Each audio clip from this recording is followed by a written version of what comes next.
जय हिंद प्यारे बच्चों, मैं हूं परवेश और आप देख रहे हैं यूट्यूब चैनल मैथ्स बाय एमपीक्यू। प्यारे बच्चों, आज आप थ्योरी ऑफ इक्वेशन का क्वेश्चन नंबर 3 सॉल्व करेंगे। क्वेश्चन नंबर 3 में हमको क्या दिया है, एक इक्वेशन दी है x की पावर 8 - 1 = 0। इसके हमें कुछ रूट्स दिए हैं। देखिए 1 delta 1 delta 2 delta 3 delta 4 delta 5 delta 6 और डेल्टा 7।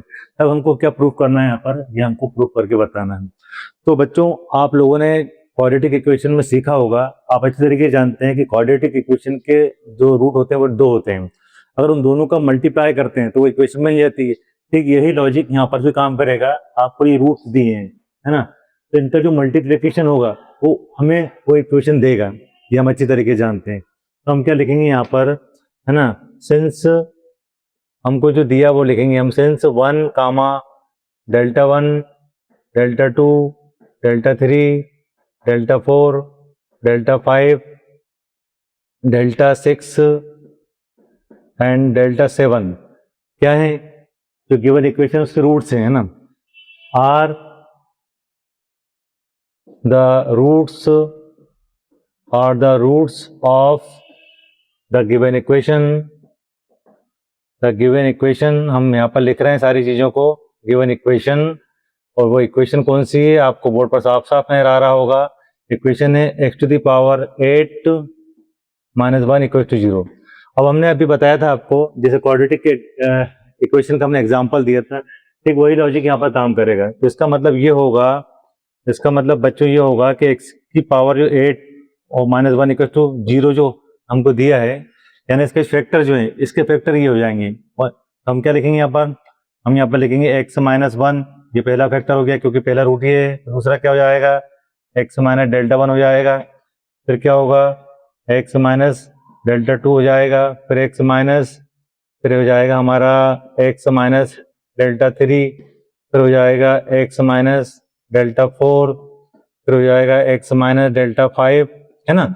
ढंग से हम सारे रूट्स को फैक्टर के फॉर्मेट में लिख लेंगे। आगे भी आप देखना, ये हो जाएगा आपका x - डेल्टा 6 और आखिरी वाला जो फैक्टर है x - डेल्टा 7।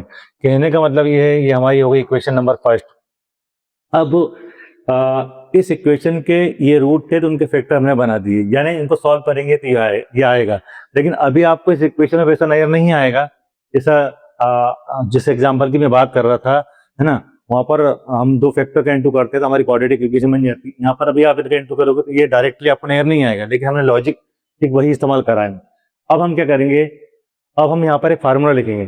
हम यहाँ पर लिखेंगे सिंस, है ना, ठीक है, सिंस यहाँ पर फार्मूला है x to the power n -1 upon x to the power n -1 upon x - 1 = अब इसके बराबर क्या होता है, ये फार्मूला लिख रहे हैं हम। यहाँ पर जाएगा x to the power n - 1 plus x to the power n - 2 plus x to the power n - 3 plus x to the power n - 4 plus x to the power n - 5 plus, देखिए आपको समझाने के लिए इसे लिखते चले जाएंगे। आखिरी में बेटा इसको सॉल्व करेंगे तो यहाँ आएगा 1। यहाँ पर कितना आएगा, 1 आएगा। ये एक फार्मूला है।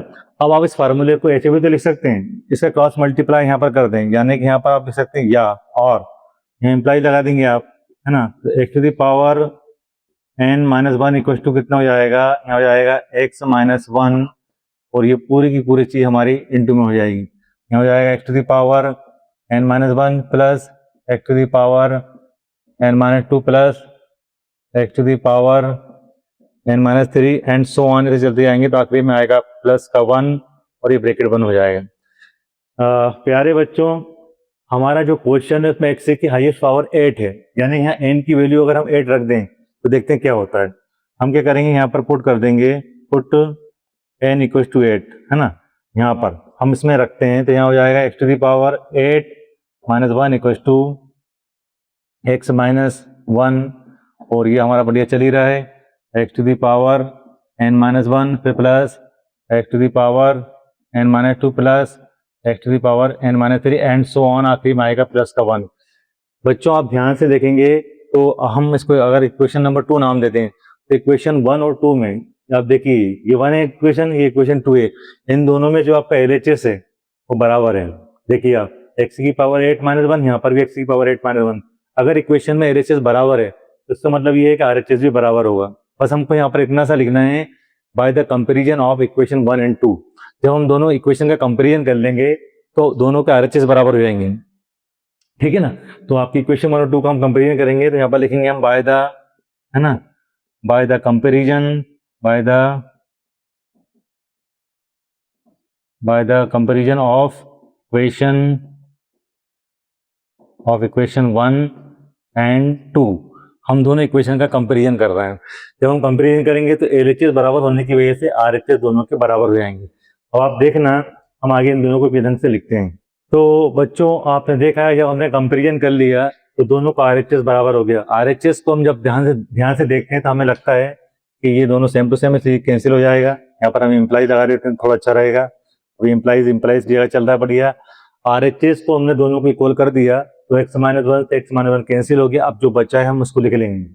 कितना हो जाएगा ये हो जाएगा x माइनस डेल्टा 1, है ना, x माइनस डेल्टा 2, फिर हो जाएगा x minus delta 3, x minus delta 4, x minus delta 5, x minus delta 6 और ये हो जाएगा x माइनस डेल्टा 7। बच्चों अब जो बचा है वो लिख लेते हैं अपन। हमारे पास पावर क्या बच रही है, जो वाली पावर बच रही है हम इनको लिख लेंगे। यहाँ पर क्या हो जाएगा x to the power n minus 1 plus x to the power n minus 2 plus x to the power n minus 3, फिर plus x to the power हो जाएगा n minus 4 plus x to the power n minus 5 plus x to the power n minus 6। 1 2 3 4 5 6, है ना, और फिर plus ऐसे चलते चले आएंगे तो आखिरी में कितना आएगा, यहाँ पर 1 आएगा। आप देख ही रहे हैं 1 बच रहा है। हमने आपको समझाने के लिए वो ज़्यादा टर्म लिख दिए थे। अब क्या होगा आप देखेंगे ध्यान से कि हमको ये प्रूफ करना है। अब ये प्रूफ करने के लिए आप ध्यान से देखिए, यहाँ 1 चाहिए, यानी यहाँ भी 1 है, यहाँ भी 1 है, यहाँ भी 1 है। अगर हम x की जगह पर 1 रख देते हैं तो ये आ जाए। कितना टाइम है 1 2 3 4 5 6 7 टाइम है। तो हम एक पावर और लिख देते चाहते तो x माइनस एक्स की पावर n माइनस 8 आता। अब हम इस पूरी इक्वेशन में यहाँ पर पुट करते हैं x की वैल्यू 1। क्यों रखना है, क्योंकि हमें यहाँ पर 1 चाहिए। तो यहाँ पर जब हम 1 रखेंगे तो यहाँ आएगा 1 minus delta 1, 1 minus delta 2, 1 minus delta 3, 1 minus delta 4, 1 minus delta 5, 1 minus delta 6, 1 minus delta 7। देखिए इस पूरी इक्वेशन में यहाँ पर हमने 1 रख दिया, 1 रख दिया, 1 रख दिया, 1 रख दिया, 1 रख दिया, 1 रख दिया। अब तो जब हम x के 1 रख रहे हैं तो यहाँ पर भी जितनी जब बार x है वहां पर भी 1 रखाएगा, मतलब 1 की पावर यहाँ कितना आएगा n माइनस 1, फिर प्लस 1 की पावर कितना आएगा n माइनस 2, सो ऑन, आखिरी में कितना आएगा 1।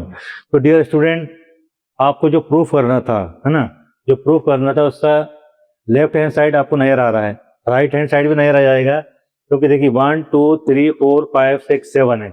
अभी हम जैसा बोल रहे थे यहाँ पर 1 2 3 4 5 6 7 और 8, क्योंकि 8 टर्म है यहाँ पर, मैक्सिमम पावर कितनी 8 है। तो जरा सोच के देखिए 1 की चाहे हम कितनी भी पावर लगा दें, 1 की हम चाहे कितनी भी पावर लगा दें 1 ही रहेगा। कितने टाइम 1 को जोड़ना रहेगा, हमको 8 टाइम 1 को जोड़ना रहेगा। क्यों, क्योंकि 1 है, 2 है, 3 है, 4 है, 5 है, 6 है, एक और टर्म लिख देते 7 हो जाता और ये मिल के 8, कुल मिला के कितना है 8। हमने यहाँ प्रूफ कर दिया, ये हो गया हमारा RHS। 1 पर हम कितनी भी पावर लगा देंगे और उसको 8 टाइम 8 करेंगे, मतलब 8 बार जोड़ेंगे तो कितना आएगा 8 ही आएगा। हाईएस्ट पावर 8 होने की वजह से हमने टर्म कितने लिए 8 टर्म लिए। इस तरह से ये क्वेश्चन सॉल्व हो जाता है। उम्मीद है आपको हमारा ये वीडियो पसंद आया होगा। अगर आपको हमारी ये वीडियो अच्छा लगा हो प्लीज़ हमारे चैनल को लाइक करें, शेयर करें, सब्सक्राइब करें। Thank you so much.